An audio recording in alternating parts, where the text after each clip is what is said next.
नमस्कार मंडळी, मी कोकणी ब्लॉगर स्वागत करते माझ्या व्लॉगमध्ये. तर सगळीजण आमच्या घरातली ना बाहेर पडलेली. तर बाहेर पडायचं कारण काय, तर आम्ही चाललेलो एका फिराक. तर मंडळी फिराक खंय, तर आमच्या स्वामींच्या मठाकडे.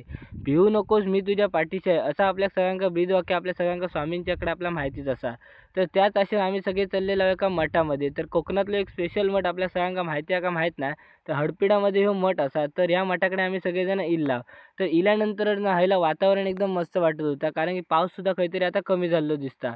तर मठात एंट्री करताना आधी हातपाय वगैरे धुवायचे लागतात आणि त्याच्यानंतर मठात एंट्री होता. तर एंट्री झाल्यानंतर बघू शकतात की आमच्या घरातले एक एक जण मठाची पायरी चढत होते. जशी जशी मठाची पायरी चढवताना तसा तसा मन प्रसन्नतेने भरत होता. तर त्याच्यानंतर मठाची पायरी चढल्यानंतर फायनली आपण आतमध्ये पोहोचला आणि आतमध्ये पोहोचल्यानंतर पहिला घेतला स्वामींचं दर्शन आणि स्वामींचं दर्शन घेऊन खरोखरच मनाक एकदम भारी वाटला. त्याच्यानंतर अकडे तुम्ही बघू शकता की गर्दी हळूहळू वाढत होती. कारण की आज होतं रविवार, त्याच्यामुळे भाविकांची गर्दी होती. तर आधी हय आम्ही बसलो थोडा वेळ, कारण की हय बसल्याशिवाय जमत नाही. वातावरण एकदम भारी होता. तर त्याच वातावरणाचा आनंद घेऊन आम्ही बाहेर इला आणि बाहेर इल्यानंतर ह्याने एक सुंदर दृश्य साकारलेला होता. तर दृश्य कसं वाटलं कमेंट करून नक्की सांगा आणि व्लॉग आवडला असेल तर लाईक, शेअर आणि सबस्क्राईब करू विसरा नको.